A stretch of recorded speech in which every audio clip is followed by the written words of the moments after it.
अब जो हमारा नेक्स्ट चैप्टर है वो है रिप्रोडक्टिव हेल्थ। अब इस रिप्रोडक्टिव हेल्थ चैप्टर के अंदर हमें क्या डिस्कस करना है, थोड़ा सा उसका बेसिस जानते हैं। हमारी कंट्री को जो फ्रीडम मिली 1947 में, उसके बाद जब हमारी इंडियन गवर्नमेंट बनी तो इंडियन गवर्नमेंट के सामने सबसे बड़ा चैलेंज क्या था? वो था पॉपुलेशन। अब लोगों को समझाना मुश्किल था क्योंकि उस टाइम जो लोग थे अनएजुकेटेड थे, इलिटरेटेड थे, कस्टम्स में बिलीव करते हैं, सुपरस्टिशियस थे, तो ऐसे लोगों को समझाना बहुत ही मुश्किल था। तो फिर गवर्नमेंट को फाइनली इस पॉपुलेशन को कंट्रोल करने के लिए 1951 में एक प्रोग्राम बनाना पड़ा जिसका नाम रखा फैमिली प्लानिंग प्रोग्राम। इस फैमिली प्लानिंग प्रोग्राम के अंदर गवर्नमेंट ने लोगों को अवेयर करना स्टार्ट किया। अवेयर करने के साथ साथ गवर्नमेंट ने लोगों को कॉन्ट्रासेप्टिव मेथड्स के बारे में भी अवेयर करना स्टार्ट किया। कम पॉपुलेशन के क्या बेनिफिट हैं, छोटे परिवार के क्या बेनिफिट हैं, ये सारी चीज़ें बताना स्टार्ट करी। कुछ स्लोगन्स स्टार्ट हुए, जो स्लोगन्स जगह जगह दीवारों पे होर्डिंग्स की फॉर्म में इस तरीके से लोगों तक पहुंचाए जाने लगे। ठीक है, ये फैमिली प्लानिंग प्रोग्राम स्टार्ट हो गया पॉपुलेशन को कंट्रोल करने के लिए। धीरे धीरे टाइम बढ़ने लगा, हमारी जो इकोनॉमिक कंडीशन है वो भी बेटर होने लगी, हमारी कंट्री इंडिपेंडेंट होने लगी। तो फिर अब गवर्नमेंट के सामने एक नया चैलेंज था कि ठीक है, पॉपुलेशन को तो कंट्रोल कर लेंगे, लेकिन जो स्टिल अभी पॉपुलेशन है उसकी हेल्थ का भी ख्याल रखना है।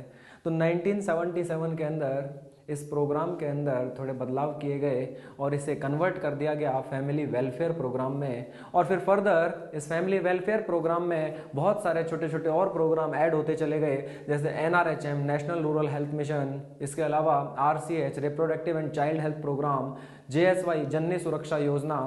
अब इन प्रोग्राम्स का मोटिव पॉपुलेशन कंट्रोल तो करना है ही, वो तो प्राइमरी मोटिव चल ही रहा है, लेकिन साथ ही साथ जैसे reproductive and child health programme है, ये क्या कहना चाह रहा है कि हमारे इंडिया के अंदर maternal mortality rate, infant mortality rate बहुत ज़्यादा थी। क्योंकि पहले क्या होता था, पहले जो प्रेगनेंसी के दौरान किसी तरह की न्यूट्रिशन का, हेल्थ का, किसी तरह के कॉम्प्लिकेशन का ख्याल नहीं रखा जाता था। घरों में ही पार्चुरेशन या डिलीवरी हो जाया करती थी। बच्चे जो पैदा होते थे उन्हें किसी तरह के वैक्सीनेशन यानी इम्यूनाइजेशन नहीं दिए जाते थे, जिसकी वजह से बच्चे पैदा होने के बाद इन्फेक्टिव डिजीज़ से मर जाया करते थे। फीमेल्स इंट्रापार्टम या पोस्टपार्टम ब्लीडिंग से, यानी ड्यूरिंग पार्चुरेशन या पार्चुरेशन के बाद एक्सेसिव ब्लीडिंग की वजह से मर जाया करती थी। यानी कुल मिलाकर हमारे यहाँ पर ऐसी कंडीशन में मैटरनल मोर्टेलिटी रेट और इन्फेंट मोर्टेलिटी रेट बहुत ज़्यादा थी। तो इसको कंट्रोल करने के लिए फिर गवर्नमेंट ने reproductive and child health programme चलाया। इसमें गवर्नमेंट ने प्रेग्नेंट फीमेल को हॉस्पिटल में आने के लिए अवेयर करना स्टार्ट किया कि ड्यूरिंग प्रेगनेंसी आपको एटलीस्ट 3 एंटीनेटल हॉस्पिटल विजिट तो करनी होंगी, जिसमें हम उस प्रेग्नेंट फीमेल में कोई कॉम्प्लिकेशन हो तो उसको डील कर सकें, उसे न्यूट्रिशन प्रोवाइड कर सकें, उसे गाइड कर सकें। फिर इंस्टीट्यूशनल डिलीवरी हो या हॉस्पिटल डिलीवरी हो, जिसके अंदर ये बात इंश्योर हो कि डिलीवरी किसी डॉक्टर के अंडर में ही, किसी हॉस्पिटल के अंदर होगी, जिसके लिए प्रोग्राम चलाया गया जननी सुरक्षा योजना। इसके अलावा जो बच्चा पैदा हो रहा है उस बच्चे का वैक्सीनेशन करना, इम्यूनाइजेशन करना, इसके अलावा मदर को ब्रेस्ट फीडिंग के लिए गाइड करना, अगले बच्चे के लिए गैप रखने के लिए गाइड करना और छोटे परिवार के लिए गाइड करना, ये सारा ही एक क्यूमुलेटिव प्रोग्राम स्टार्ट हो गया। तो इस तरीके से बहुत सारे मोटिव इस प्रोग्राम के अंदर जुड़ते गए। फिर आगे चलकर हमारे देश में एक और प्रॉब्लम आई, फीमेल फीटिसाइड, जिससे सेक्स रेशियो भी डिस्टर्ब होने लगा। तो फाइनली गवर्नमेंट ने उसके लिए भी कुछ प्रोग्राम्स चलाए या कुछ एक्ट बनाए या बोल दीजिए कानून बनाए, जिसमें एमनियोसेंटेसिस को बैन किया गया, सोनोग्राफी को अंडर सर्विलेंस लिया गया और उसके अलावा मेडिकल टर्मिनेशन ऑफ प्रेगनेंसी पर भी एक्ट बनाया गया। तो इस तरह से ये बहुत सारे इश्यूज़ हैं, ये जनरल इश्यूज़ हैं। लेकिन अब फिलहाल हमें इस चैप्टर के अंदर जो डिटेल में बातें करनी है वो बातें करनी है किसके बारे में? कॉन्ट्रासेप्टिव मेथड्स के बारे में। Contraceptive method family planning programme का एक बहुत इंपॉर्टेंट हिस्सा है, क्योंकि ये बर्थ कंट्रोल मेजर्स हैं, ये बर्थ कंट्रोल मेथड्स हैं, यानी ये वो मेथड हैं जिनको यूज करने से इंटरकोर्स हो जाने के बावजूद भी प्रेगनेंसी नहीं होगी। तो ऐसी कंडीशन में क्या होगा, जो पॉपुलेशन है वो कंट्रोल्ड रहेगी, फैमिली साइज छोटे रहेंगे और बर्थ रेट कंट्रोल्ड रहेगी। तो कॉन्ट्रासेप्टिव मेथड्स, अब किस किस टाइप के कॉन्ट्रासेप्टिव मेथड्स हैं वो जानना जरूरी है। दो तरह के कॉन्ट्रासेप्टिव मेथड यहाँ पर प्राइमरीली कैटेगराइज करे गए हैं, परमानेंट मेथड या टेम्परेरी मेथड। परमानेंट मेथड है कि इसको एक बार अप्लाई करने के बाद फिर इसकी रिवर्सिबिलिटी बहुत पुअर है, इसको दोबारा से फिर रिज्यूम नहीं किया जा सकता। इसका मतलब एक बार ये मेथड अप्लाई कर दिया तो कर दिया, इसलिए इस मेथड को क्या बोल रहे हैं, परमानेंट मेथड या टर्मिनल मेथड, क्योंकि ये मेथड सर्जरी के थ्रू किया जाता है, इसलिए सर्जिकल मेथड, या फिर इसको बोलते हैं स्टरलाइजेशन टेक्निक। ये परमानेंट मेथड है। इस मेथड को तभी यूज किया जाता है जब फैमिली साइज कंप्लीट हो जाता है। जैसे सपोज किसी कपल को 2 बच्चे करने हैं, उसके बाद बच्चा नहीं करना है, तो 2 बच्चों के बाद फिर वो इस मेथड को यूज कर सकता है, क्योंकि एक बार इस मेथड को यूज कर लिया तो उसके बाद दोबारा प्रेगनेंसी अचीव करना बहुत मुश्किल है, क्योंकि इन मेथड्स की जो रिवर्सिबिलिटी है वो बहुत ही पुअर है।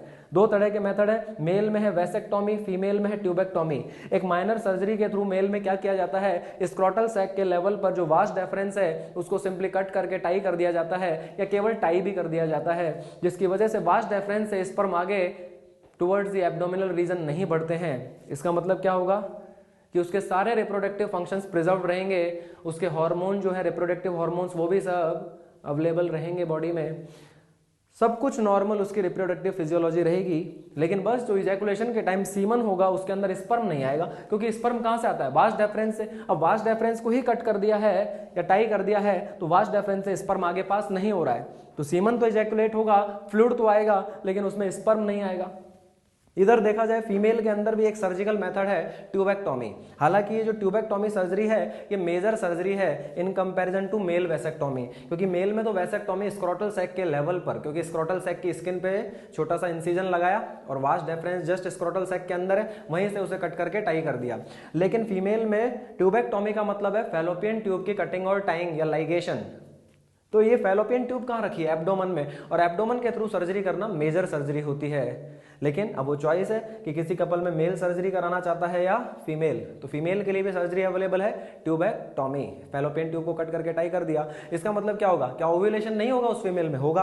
क्या उस फीमेल में मेंस्ट्रुएशन साइकिल नहीं होगा, होगा। वो सब चीजें तो होंगी, लेकिन ओव्यूलेशन से जो सेकेंडरी oocyte रिलीज होकर फैलोपियन ट्यूब में आएगा, क्योंकि फैलोपियन ट्यूब को बीच में से क्या कर रखा है, लाइगेट कर रखा है, टाई कर रखा है, तो वो सेकेंडरी oocyte वेजाइना में आए हुए स्पर्म के साथ मीट नहीं कर पाएगा, यानी फर्टिलाइजेशन नहीं हो पाएगा, तो हो गया कॉन्ट्रासेप्शन। लेकिन ये कैसे मेथड है, परमानेंट, क्योंकि ये सर्जिकल मेथड है, इनकी रिवर्सिबिलिटी बहुत पुअर है, इसलिए हम पेशेंट को पहले ही बोल देते हैं कि भाई ये परमानेंट मेथड है, इसको तभी यूज करना जब फैमिली साइज कंप्लीट हो जाए।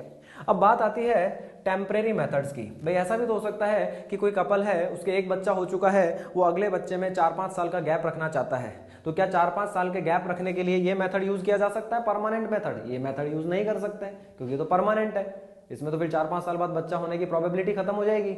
इसलिए फिर ऐसे केस में उस 4-5 साल के पीरियड के लिए कौन सा मेथड यूज किया जाएगा, टेम्परेरी मेथड, क्योंकि ये 2 बच्चों के बीच में स्पेस देने के काम आ रहा है, इसलिए इसको स्पेसिंग मेथड भी बोलते हैं, जो 2 तरह के हैं, नेचुरल और आर्टिफिशियल मेथड। इसका मतलब ये हुआ कि इन मेथड को जब तक यूज किया जाएगा तब तक उस कॉन्ट्रासेप्शन का इफेक्ट रहेगा, मेथड को यूज करना बंद किया, कॉन्ट्रासेप्शन भी खत्म। तो ये टेम्परेरी मेथड है, स्पेसिंग मेथड है।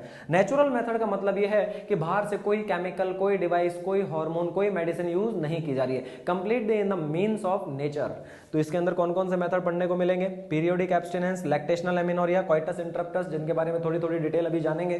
दूसरा है आर्टिफिशियल मेथड। इसका मतलब यहां पर बाहर से कोई ना कोई आर्टिफिशियली कोई केमिकल, डिवाइस, हार्मोन या मेडिसिन यूज की जाएगी। लाइक केमिकल मेथड्स में आते हैं स्पर्मिसाइडल एजेंट्स, फिजिकल बैरियर्स में आते हैं कॉन्डम्स, आईयूडीज या इंट्रायूट्राइन डिवाइसेस, हार्मोनल मेथड्स के अंदर आते हैं कॉन्ट्रासेप्टिव पिल्स, इम्प्लांट्स, इंजेक्शंस। तो ये सब चीजें हो गई आर्टिफिशियल।